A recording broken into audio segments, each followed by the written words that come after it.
அங்கேதான் ஏன் நமக்கான உணவுப் பொருளை நாமளே விளை வைத்து உண்ணக்கூடாது என்ற முடிவெடுத்தோம். அங்கே ஆறை கண்டோம், நதியை கண்டோம், அங்கே நிலைத்து வாழலாம் என்ற முடிவெடுத்தோம். நகர்ந்து நகர்ந்து வந்த நாம் அந்த இடத்திலே தான் வேளாண்மை செய்ய தொடங்கினோம். வேளாண்மைக்காக நாம் இந்த மாடுகளை உழவுக்கு பயன்படுத்துறதுக்கு வயக்கினோம். திமிரி நிமிர்ந்து இருக்கிற திமிலோடு ஆற தழுவி தழுவி தழுவி காட்டு விலங்கான அவனை வீட்டு விலங்காக வயக்கினோம், மாற்றினோம். அவன் திமிரோடு ஆற தழுவி அன்பு கொண்டு தழுவி தழுவி அவனை நம்மோடு தன்மையப்படுத்தினோம்.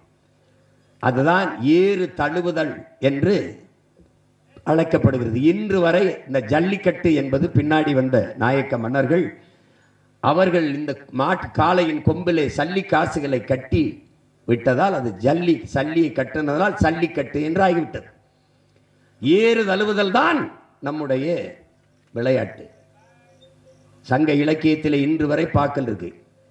அறிவார்ந்த தமிழ் சமூக தம்பி தங்கைகள் அன்றிலிருந்து நம்மோடு